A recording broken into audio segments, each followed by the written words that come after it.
छठ पूजा के दिन नजदीक आ रहे थे। सुरेश बड़ी मेहनत से दिन रात एक करके बांस के सूप और दौरा तैयार कर रहा था, पर आज वो जब उन्हें बाजार में बेचने गया तो एक भी दौरा और सूप नहीं बिका।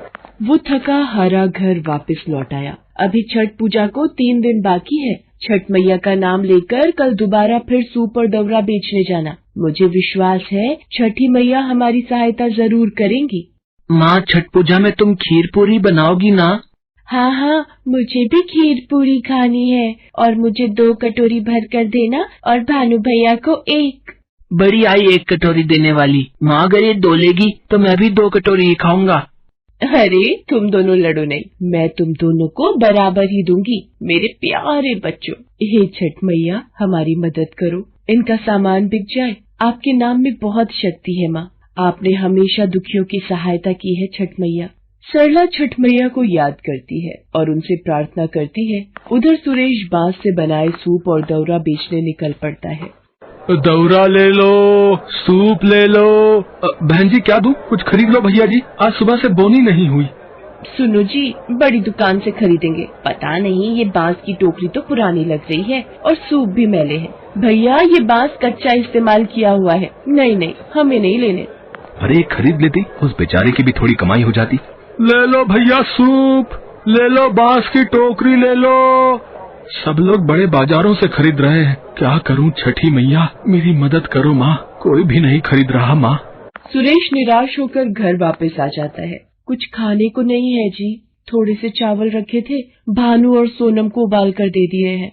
सरला छठ मैया का नाम लेकर ही आज भी ये टोकरी और सूप बेच रहा था, पर किसी ने भी नहीं खरीदे। तुम कहती हो छठ मैया बहुत दयालु है, वो हम गरीबों की जरूर सुनेंगी, पर अगर कल भी मेरी कमाई नहीं हुई तो मुझ गरीब की छठ पूजा का क्या होगा? कैसे छठी मैया को खीर पूरी और ठेकुआ का भोग लगेगा? शांत हो जाइए, कोई बात नहीं। छठी मैया को हम प्रेम और भक्ति से एक फूल भी अर्पण करें तो वो प्रसन्न होती है। अब सो जाओ, फिर सुबह तुम जल्दी उठ जाओगे। सुरेश का मन परेशान था। सरला भी सो रही थी और सुरेश सुबह तड़के ही उठकर घर से निकलने लगा। अभी तो 4 बजे हैं, आप बहुत जल्दी उठ गए।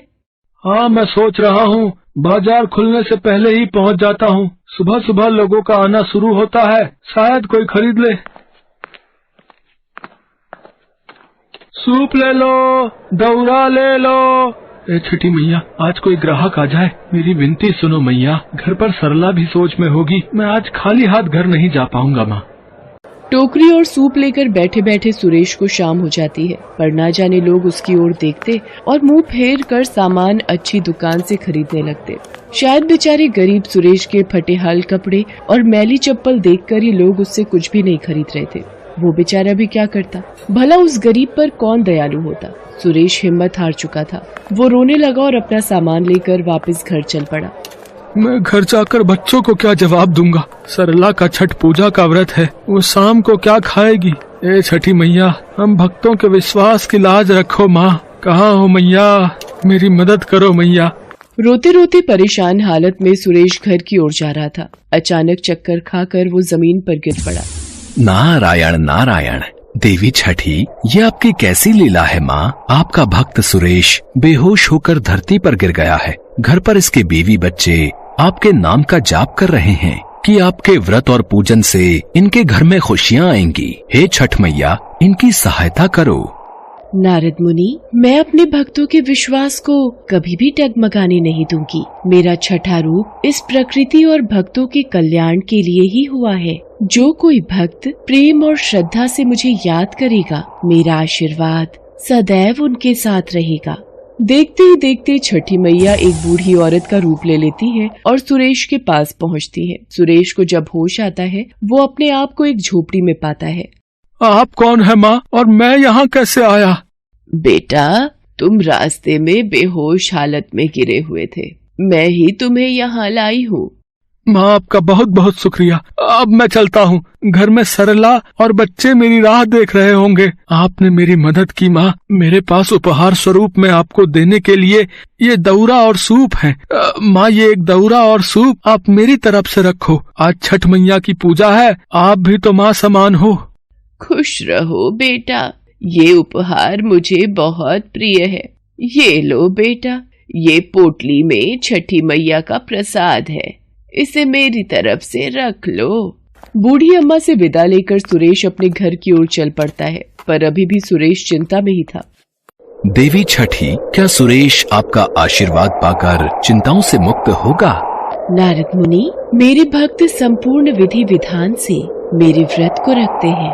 सरला ने भी मेरे नाम का दीपक जलाकर मेरी पूजा की है, फिर भला मैं उसे पूजा का मीठा फल दिए बिना कैसे रह सकती हूँ। और फिर छठी मैया मुस्कुरा देती है। उधर सुरेश घर पहुँचता है। अरे, आप कहाँ रह गए थे? मैं बड़ी देर से पूजा के लिए आपका इंतजार कर रही थी। और ये 2000 रुपए इतने के ही थे ना, सब मिलाकर सूप और टोकरियाँ। बहुत खुश हुई वो महिला, बोल रही थी कि बाजार से नहीं खरीद कर ला सकी, किसी ने हमारा पता दिया था, तो जो आप घर पर रख गए थे वो सारे उन्होंने खरीद लिए। क्या? पर ऐसे तो कभी कोई खरीदने नहीं आया, और वो भी इतने सारे खरीद लिए। हे छठी मैया, आपकी लीला न्यारी है। सुरेश सरला को बेहोश होने और उन बूढ़ी अम्मा के मिलने की बात बताता है। अचानक उसे याद आता है कि उन बूढ़ी अम्मा ने सुरेश को छठ पूजा का प्रसाद दिया था। जैसे ही सुरेश प्रसाद की पोटली खोलता है, सुरेश और सरला दोनों हैरान रह जाते हैं। सोने के सिक्के? हाँ सरला, ये तो सोने के सिक्के हैं। तो क्या वो बूढ़ी अम्मा साक्षात छठी मैया थी? हे छठी मैया, आपकी जय हो। मैं आपको पहचान नहीं सका, आपने मेरी जान बचाई, मुझे उपहार में इतना कुछ दे दिया। मैया, आपने मेरी झोली खुशियों से भर दी। और वो जो घर पर आई थी, क्या वो भी छठी मैया थी? सुनो जी, छठी मैया ने हमारे जीवन में खुशियाँ दे दी। सरला छठी मैया को प्रणाम करके उनका व्रत और पूजन संपूर्ण करती है। बच्चे भी बहुत खुश थे। देवी छठी, आपकी जय हो। आज तो आपकी अद्भुत लीला देखकर मेरा भी मन खुशी से प्रफुल्लित हो उठा है। सही कहते हैं, जो कोई मनुष्य भी छठ पूजा करता है, उसके सारे संकट आप दूर कर देती हैं। आपका व्रत निसंतान को संतान प्राप्ति, निर्धन को धन देता है और रोगी को निरोगी बना देता है। जो कोई भी सच्चे भाव से छठ पूजा का व्रत और पूजन करता है, उसके घर में सदैव सुख समृद्धि का वास होता है। हेलो दोस्तों, कैसे हैं आप सब? हमारी कहानियाँ देखने के लिए हमारे चैनल को सब्सक्राइब कीजिए और हाँ, बेल आइकॉन पर क्लिक करना मत भूलिएगा।